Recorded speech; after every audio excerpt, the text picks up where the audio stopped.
Biarkan kami menyembah mengagungkan Engkau Tuhan.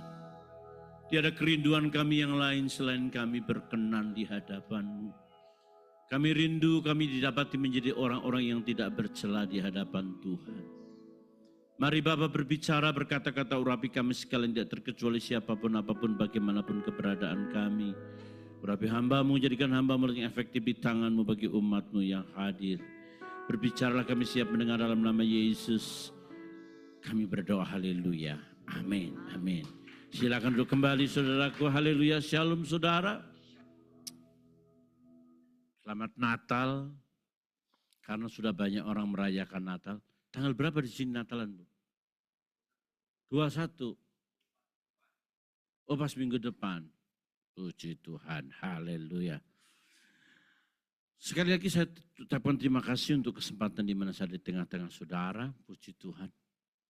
Walaupun setahun sekali seperti imam besar, masuk ruang Maha Kudus, saya sangat bersyukur sekali, saudara.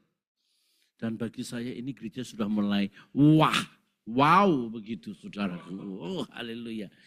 Dulu saya pikir masih pakai ini yang mungil-mungil, jadi saya nggak perlu pakai PPT. Nggak taunya ada yang gede gitu saudara. Saudara, saya mau nanya saudara, Natal itu manusia yang dialahkan atau Allah yang dimanusiakan? Coba kita renungkannya. Natal itu manusia yang dialahkan atau Allah yang dimanusiakan? Ini kayaknya jemaat belum sarapan pagi. Betul. Allah yang menjadi, bukan manusia yang menjadi Allah. Bukan. Yesus Allah enggak? Berarti manusia Allah dong. Gimana? Ya kita santai aja. Boleh santai toh Bu? Nah sekali-kali kita santai lah. Yang betul manusia yang dialahkan atau Allah yang dimanusiakan? Allah yang dimanusiakan. Bukan manusia yang sebetulnya manusia yang dialahkan betul enggak sebetulnya? Yesus itu manusia yang berjalan, sebetulnya dia Allah bukan? Ya. Yesus yang berjalan sebetulnya dia Tuhan, betul enggak? Jadi manusia yang dialahkan atau Allah yang dimanusiakan? Bingung. Saya memang ingin membuat bingung, Bu. Saya nanya sekali lagi, Natal itu Allah yang dimanusiakan atau manusia yang dialahkan? Allah yang dimanusiakan. Serius? Deal? Deal. Oke. Pada waktu Yesus di bumi, dia berjalan. Dia Tuhan bukan?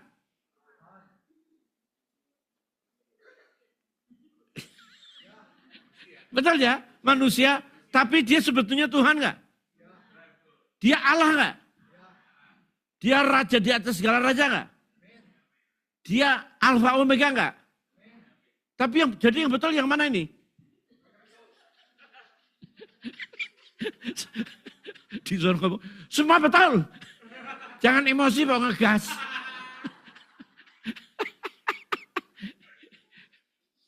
Tapi yang betul memang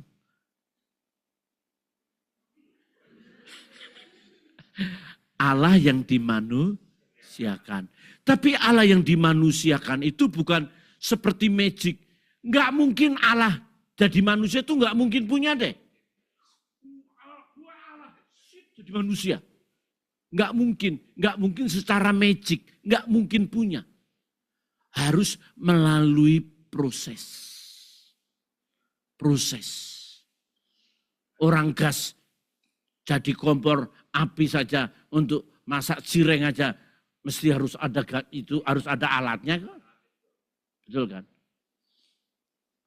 Ketika Lukas 2:11 mengatakan kepada kita, ya, hari ini telah lahir bagimu juru selamat Kristus Tuhan di kota Daud, mulai dari ayat 10 ayat 11 kan.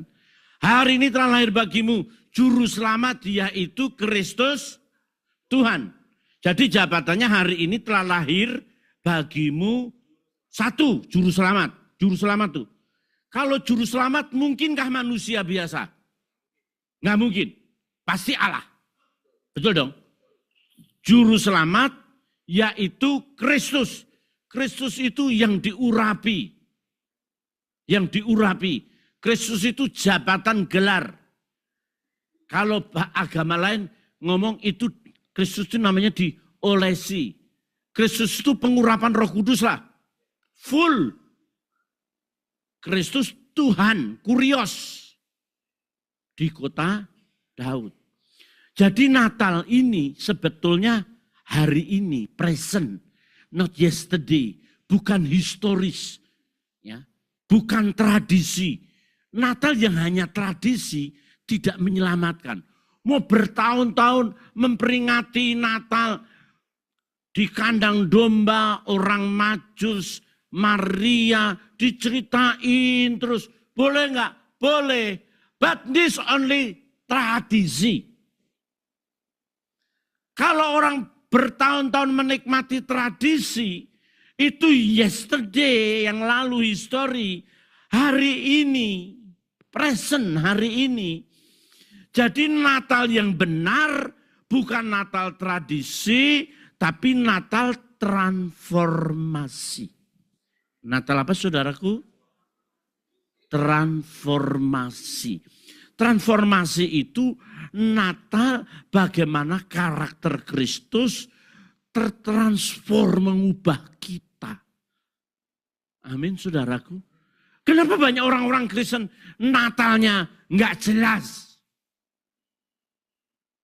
Cuma pesta, gemerlapan, lampu di mana-mana. Terang benderang. Tapi hatinya masih gelap. Masih jahat. Setengah setan 3/4 iblis. Ngeri kali kau orang Batak bilang. Udah terang. Natal kan terang. Tapi dia hatinya gelap. Saya jujur masih menggunakan suasana-suasana Natal, Bu. Masih nyalain lilin gitu. Kan gereja-gereja modern sekarang udah nggak ada kan. Ya. Tapi nggak apa-apa juga sih. Nah, ini buktinya masih ada kelap-kelip. Mahal loh ini. Yang beli siapa tanya deh. Ibu tertawa itu. Ini borong ini. Kelap-kelip. Tapi hatinya nggak kelap-kelip. Hatinya beku dingin. Kalau orang hanya tradisi saudara. Aduh saudaraku percuma. Percuma kita memperingati Natal. 38 kali ke Israel. Saya selalu malam Natal di kandang domba. Di kandang domba saya merayakan Natal 25 menit. Gara-gara Iran aja tuh brengsek itu. Sampai 2 tahun ini saya nggak ke Israel nih. Betul Pak. Saya nggak mau berada dalam ketakutan. Apalagi peserta saya kebanyakan ada orang-orang Batak yang umurnya 88, 76. Bagaimana 88 suruh lari? Pak, jalan aja berat Pak. Dor, langsung jatuh dia. Maka saya menghindarkan diri. Karena saya juga sudah tua saudara, sudah 62. Ya tapi wajah masih 30, 26 puji Tuhan. Ibu Gembala bilang 26, haleluya. Dibalik 62 jadi 26, oh haleluya. Memang muka-muka Justin Bieber tuh begini lah saudara. Saudara dengar saya, percuma kalau hanya tradisi. Percuma. 1 juta orang datang ke Bethlehem. Palestina jadi kaya mendadak. Hanya tanggal 24-25 Desember. Seluruh dunia datang ke sana memperingati Natal. Tapi itu tradisi, bukan nggak boleh bro, boleh. Saya juga ke sana memperingati kok. Jadi teks saya, flyer saya itu merayakan Natal di malam Natal di kota Bethlehem. Selalu berhasil. Sebelum terjadi huru-hara Iran itu. Jangan memperingati Natal tradisi hari ini. Hari ini kita transformasi karakter Kristus dalam hidup kita. Amin, saudaraku. Kalau karakter Kristus tertransfer di dalam diri kita, mengubahkan hidup kita, transformasi kita itu menikmati kehadiran Natal. Natal itu lahir, hari ini telah lahir bagimu. Jadi kelahiran Natal itu melahirkan kita menjadi kelahiran baru. Orang memperingati Natal tapi tidak pernah lahir baru. Mati boro-boro masuk surga, melihat aja enggak. Karena Alkitab katakan dalam Yohanes pasal 3 ayat 3, ayat 5 ayat 7. Jika kamu tidak dilahirkan baru, kamu tidak bisa melihat kerajaan Allah. Tidak dapat melihat kerajaan Allah. Ngelihat saja kagak, nengok saja kagak, apalagi katarak. Dengar saudara, memperingati kelahiran, tapi dia tidak lahir baru. Lahir baru bukan pertama kali kita percaya Yesus loh. Lahir baru itu day by day. Dulu tahun 80-an ya. Saya itu suka penginjilan. Saya suka menginjil saudara. Itu saya zaman miskin, melarat-rat. Kemasukan rogembelisme dan kirisentris itu saudara. Melarat-melaratnya saya Pak, punya duit. Bikin stiker kecil tuh. Saya tempelin di tiang listrik, Yesus Juru Selamat. Yesus Juru Selamat. Barang siapa percaya tidak binasa, mendapatkan hidup yang kekal. Saya bawa traktat pura-pura naik bajai, traktat saya tinggal. Dan itu berlangsung. Supaya orang lahir baru. Dulu konsep saya salah. Lahir baru itu hanya sekali. Ketika seorang mengundang Yesus. Dulu ada lagu yang terkenal, lagunya begini loh. Mari masuk, masuk hatiku, ya Yesus. Datang sekarang, datang tinggal dalam hatiku, ya Yesus. Saudara mendengar khotbah pendeta yang di atas 60 tahun, itu pendeta yang sudah memikirkan kekekalan. Pendeta yang sudah memikirkan bagaimana nanti kita hidup dan kita dipanggil Tuhan ganti alam. Ini bahasa ganti alam. Kita udah prepare gitu saudara. Kan saya pernah khotbah di sini, ingat ya Bapak Ibu ya. Orang kalau umur 50 tahun, satu kaki sudah di lubang kubur. 50 tahun sudah di kaki dikubur nih. 60, cerit. 70, ser. 80, nyek. 90, ya sudahlah plung. Kita nggak hanya memikirkan soal diberkati, boleh sih diberkati. Kita memikirkan berkat, boleh. Saya ini kan termasuk orang diberkati. Emang sudah lihat wajah saya, wajah penuh kemiskinan. Ini wajah yang Saudara itu hidup di dalam berkat loh. Saudara itu menikmati cita-cita orang yang belum tersampai.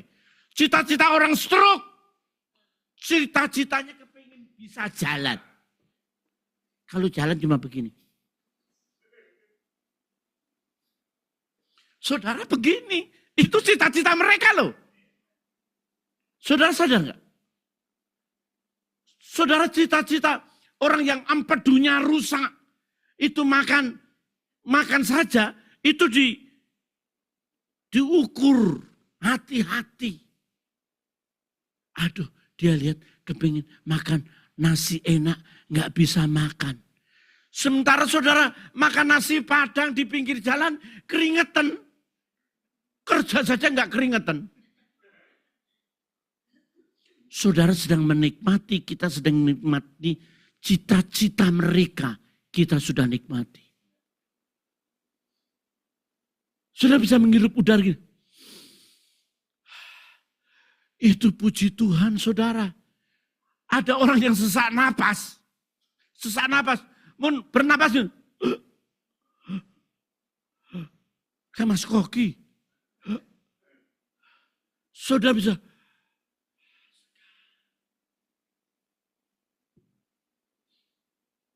Natal bukan saja menikmati kelahiran. Tapi kita lahir baru sampai serupa Kristus. Hidup menikmati kebersamaan dengan Kristus. Kadang-kadang kita gagal saudara. Kadang-kadang kita gagal. Kita nggak sadar loh saudara.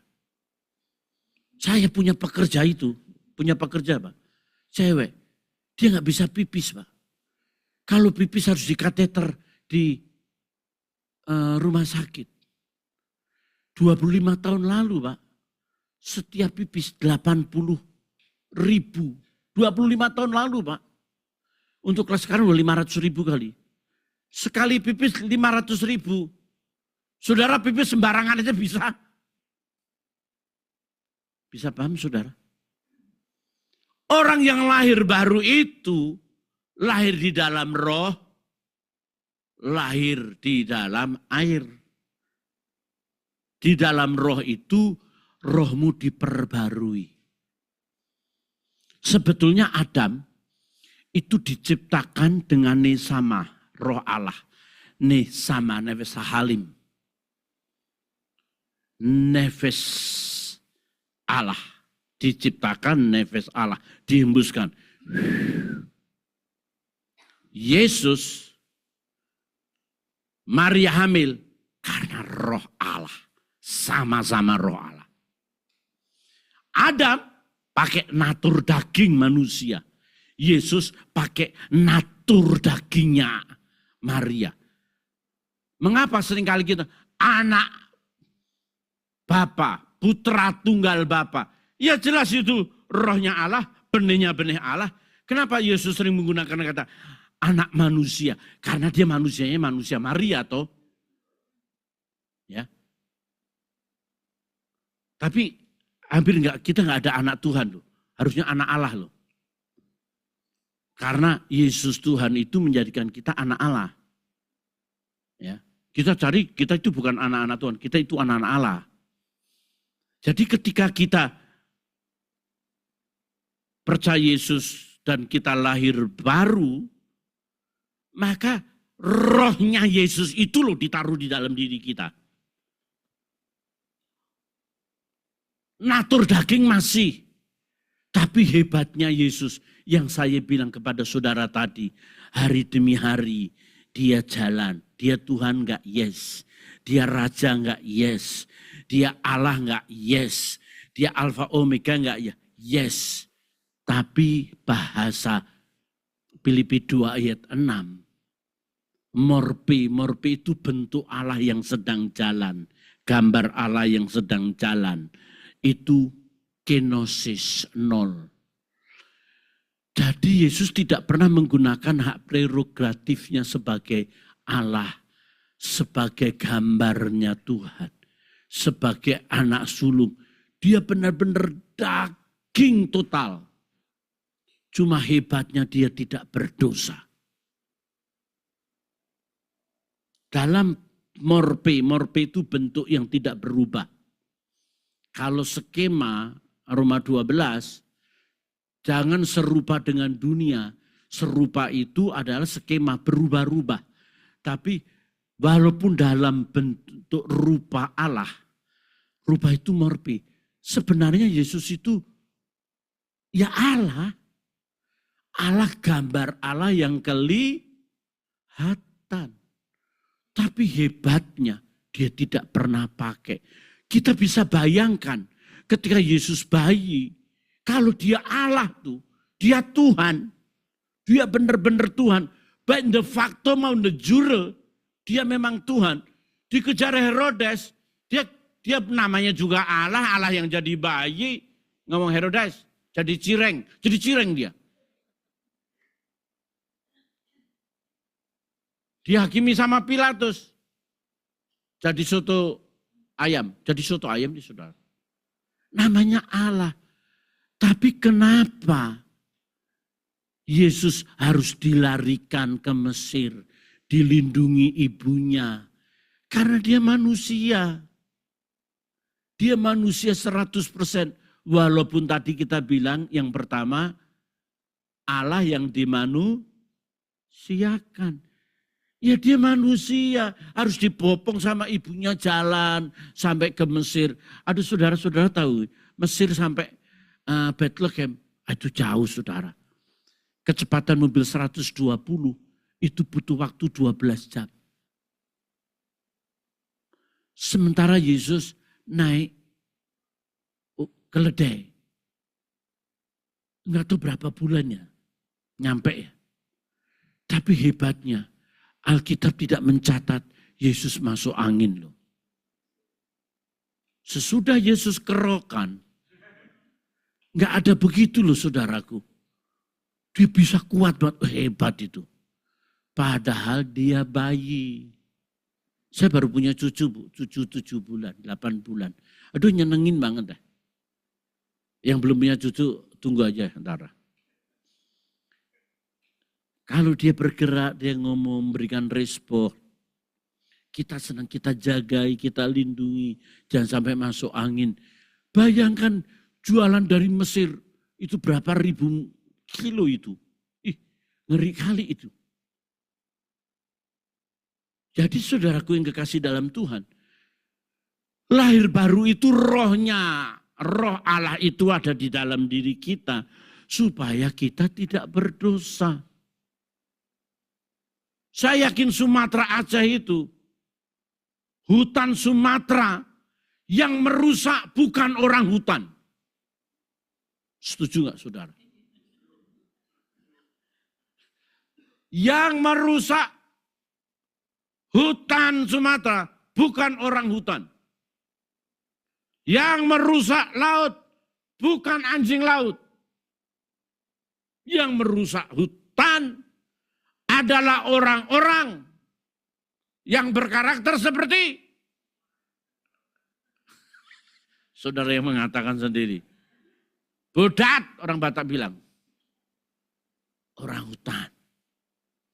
Saudara, orang lahir baru itu satu saudara ya.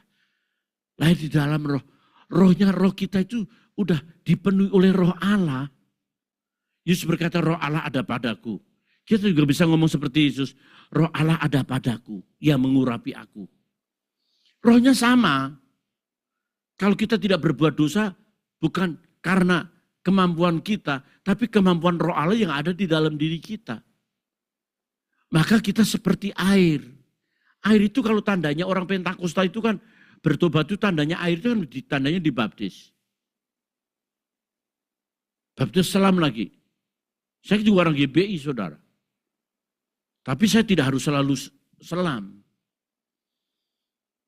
Saya tidak selalu selam, saya lihat situasi saudara.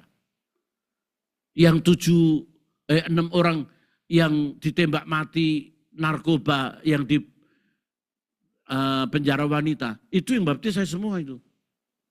4 orang Bangkok, 2 orang Indonesia. Yang sekarang yang masih hidup si Ola. Yang masih hidup Ola. Ola tidak lagi mengajukan gerasi. Dan Amerika kayaknya tidak mau Ola ditembak mati. Karena ada rahasia besar di dalam diri. Dia masih hidup. Waktu saya ketemu terakhir beberapa tahun lalu saya ngomong, Pak Pendeta saya sudah tidak mau menyampaikan gerasi. Saya sudah siap ketemu Tuhan. Padahal dia waktu tidur, dia bukan orang Kristen saudara. Waktu tidur Tuhan datang itu dibangunkan, percayalah aku aku akan berikan kamu keselamatan. Dia bangun, dia cari orang-orang Kristen, aku ketemu Tuhanmu. Wah, orang-orang Kristen di penjara itu, gila lo, gue udah puluhan tahun ikut Tuhan, saya nggak pernah melihat Tuhan. Lo jadi orang Kristen, lo ngajar orang Kristen, lo kualat lo katanya. Ketemu saya baptis, saudara.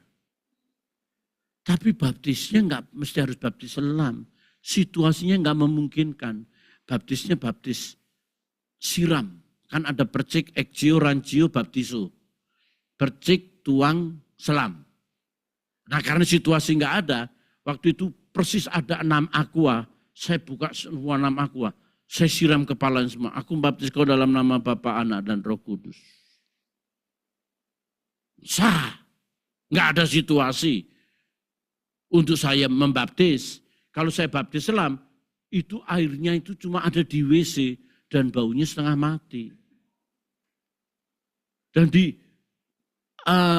yang namanya di Cengkareng, itu ada oma-oma udah mau mati. Minta dibaptis. Penyakitnya satu, rambutnya kalau kena air brodol semua. Jadi Bapak Ibu ya, saudara, kalau sudah masih bisa keramas gitu, itu puji Tuhan loh. Kalau mak ini kena air, lepas semua. Sudah bisa bayangkan kalau saya nekat baptis dengan baptisan selam. Dalam nama Bapa, Anak, naik, rambutnya ketinggalan. Loh, saudara, harus penuh hikmat. Kalau orang Pentakosta begitu bro. Tetapi kita harus tahu air itu lambang kita rendah hati. Karena air dimanapun juga. Baik di Mangga Besar, di Jakarta, di Depok, di Ukraina, di Rusia. Sampai di Israel, sampai Wonogiri. Air di mana-mana dari atas turun ke bawah. Enggak ada air dari bawah naik ke atas. Kecuali pakai jet pump. Atau air mancur. Saudara, rendah hatilah. Saudara percaya enggak yang saya ngomong? Saya ngomong, secantik-cantiknya saudara. Saudara cantik dan merasa diri punya nilai, punya value. Jalannya aja begini. Tuyul. Ada yang lebih cantik dari lo tahu enggak? Saudara ganteng jalannya. Maco men. Ada yang lebih maco dari you. Sekaya-kaya saudara. Ada orang lebih kaya jauh. Saya banyak kenal beberapa orang kaya. Yang tajir melintir. Ngelap keringet pakai 100.000. Ingus 50.000 Pak. 10.000. Maka orang-orang kaya di sekelilingnya pasti banyak orang kan. Saya lihat saudara ya. Di Jakarta ini ada orang yang 1 menit pekerjaannya bisa 1 miliar. 1 menit. Enggak saya kasih tahu dah. Wah dia kaya banget. 1 menit 1 miliar. Wah kaya banget tuh saudara. Ada yang lebih kaya lagi saudara. Bahkan semiskin-miskinnya saudara. Ada orang lebih miskin. Ya hidup ini tenang aja. Kaya gak jadi sombong. Miskin gak minder. Nah itu air. Air itu merendah. Kalau orang miskin merasa dirinya miskin. Itu sombong itu. Biar miskin asal sombong. Wih gila. Ngaco bener nih orang. Ya. Biar miskin asal sombong. Norak. You rendah hati. You kaya gak menganggap kaya. You miskin gak menganggap miskin. Gak usah minder bergaul aja bro. Tenang aja. Orang kaya bisa miskin. Orang miskin bisa kaya. Santai aja. Perputaran dunia ini hidup kita gak tahu. Belajarlah lahir baru seperti air. Air itu memenuhi tempat di mana tempat itu berisi di mangkok, jadi air itu jadi mangkok. Ya, di piring, seluruh piring itu terisi. Saudara bisa jadi garam di mana saudara berada. Orang yang lahir baru, orang yang bisa dinikmati orang lain. Yang bisa orang lain lihat, ini orang baik loh. Ini orang kata-katanya indah, gak mau nyakitin orang. Tapi memang ada orang kalau ngomong, sekali ngomong keluar silet, pisau, cutter. Enggak, itu gereja lain. Kalau saudara kalau sekali ngomong keluar iPhone 17. Ya, kalau saudara ngomong keluar $100. Haleluya. Ngomong terus. Saudara, kalau lagi marah, dia ngelempar satu kepok 10 juta. Bikin dia marah. Jadi kehadiran kita bisa memberkati. Saudara jangan pikir memberkati itu selalu duit loh saudara, jangan. Orang sakit saudara datengin saja. Terima kasih ya, yuk kita berdoa yuk. Tapi memang diakonia mesti harus diajar ya. Diajar, ngomong hati-hati. Saya tuh ngalamin, orang sakit usus buntu. Itu jemaat GBI, GBI itu datang. Ibu-ibu datang, Pak Pendeta jangan minum Pak Pendeta ya. Sebelum buang gas jangan minum ya. Emangnya kenapa Bu? Ponakan saya pendeta, sebelum keluarga dia minum, pori-porinya pecah, mati semua Pak. Saya jadi takut juga ini. Apalagi yang ngoperasi susternya jemaat sendiri. Jemaat nggak kenal pendetanya. Dulu saya di Gembala Sidang Bekasi Pak. Itu suster dorong saya masuk ruang operasi. Lihat semua pisau-pisau operasi. Kalau sus buntu kan di sini sebelah di infus total kan, di mati total di atasnya kan sadar. Ini jemaat lagunya cuma satu.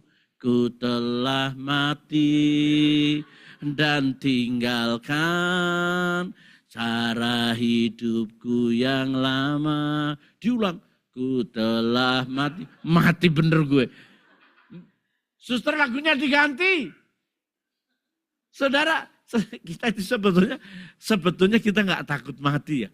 Tapi di saat-saat kita mau mati, kita takut tuh saudara. Sus, ganti sus. Lagunya, kok saya dengar suaranya ya? Om Tim ya, Om Tim. Dari tadi kek. Ku telah mati. Mampus gue. Astaga naga saudara. Saya ingin beritahu sesuatu saudara ya. Kalau kita hidup lahir baru, kita tuh memberkati dimanapun kita berada. Amin saudara. Sebenarnya yang menyelamatkan kita mah bukan perayaan Natal. Tapi peristiwa Natal itu loh yang menyelamatkan. Hari kita lahir, kelahiran Kristus itu peristiwa Natal yang menyelamatkan. Bukan perayaan. Wah kalau perayaan di beberapa daerah itu saudaraku yang kekasih dalam Tuhan. Mereka foya-foya, mereka mabuk. Waduh. Menikmati saudara. Tapi tidak tahu peristiwa Natal itu apa. Bahwa Allah telah menjadi manusia. Yang mengubah hidup kita. Satu orang yang pernah menikmati Natal dan kepingin mencari Natal adalah Herodes. Herodes sungguh-sungguh ngomong sama orang Majus, carilah raja itu, kami akan menyembahnya. Padahal Herodes memang jahat saudara. Mau merayakan Natal, tapi tidak menikmati peristiwa Natal. Peristiwa Natal apa? Yesus itu raja di atas segala raja. Orang maju saja tertunduk, orang maju saja menyembah. Menyembah itu benar-benar mengagumi Tuhan. Mengagumi otoritasnya. Dan Herodes tidak pernah mau mengagumi otoritas Tuhan. Sehingga kita tahu bahwa hatinya terganggu. Kalau Yesus sampai jadi raja saya gimana, tahta saya gimana. Kalau kita melihat kebenaran firman Tuhan dalam Matius pasal 2 itu terus kita baca. Herodes membunuh semua bayi-bayi di bawah 2 tahun.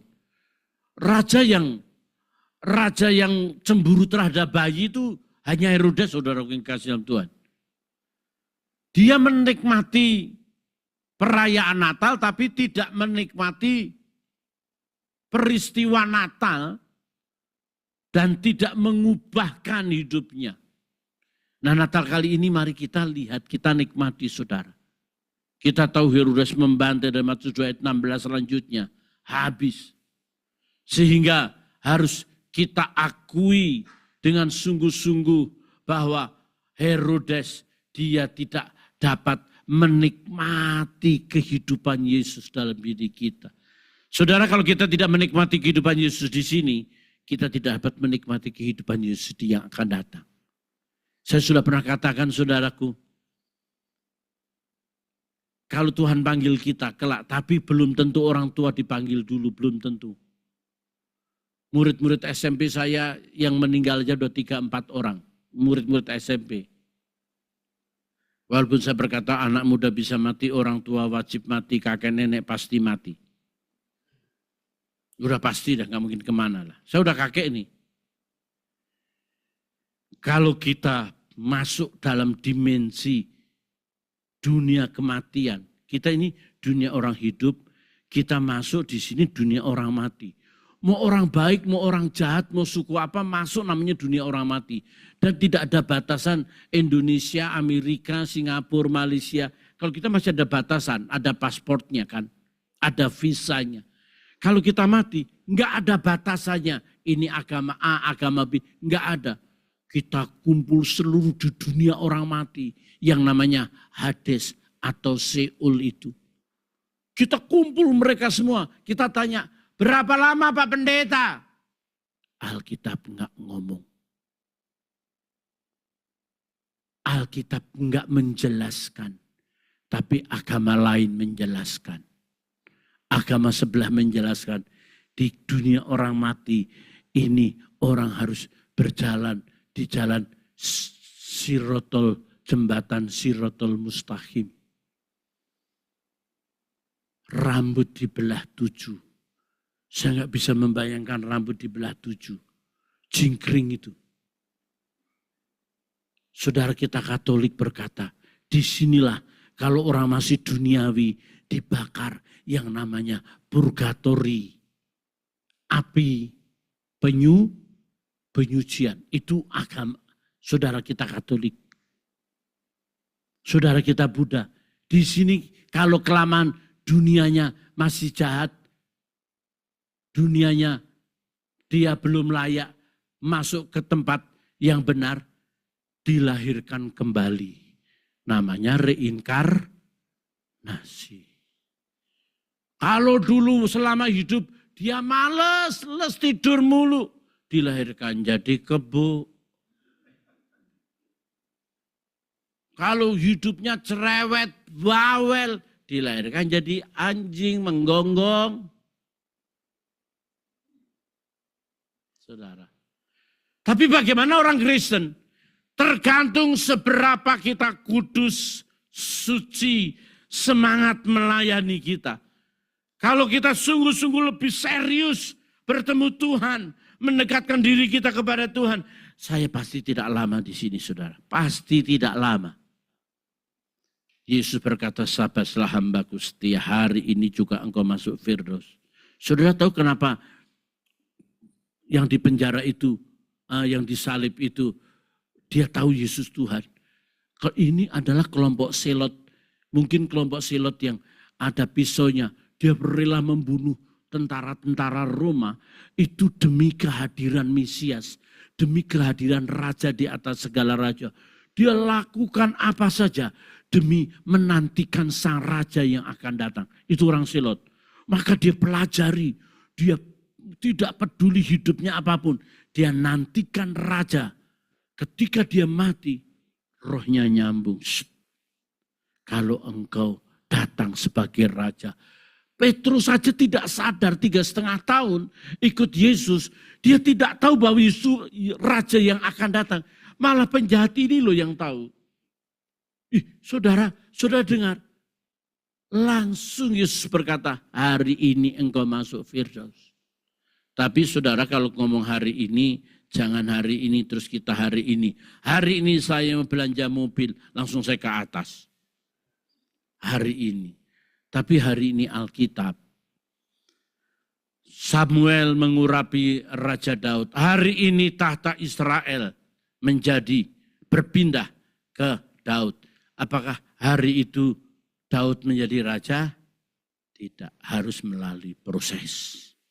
Oleh sebab itu saudara, saya beritahu sesuatu dengan rendah hati saya sampaikan. Keseriusan saudara. Saudara inten dan konsisten. Hidup suci. Baca Alkitab, bergaul akrab dengan Tuhan. Senantiasa menyembah dan rendah hati. Keuntungannya bukan untuk orang lain. Diri sendiri.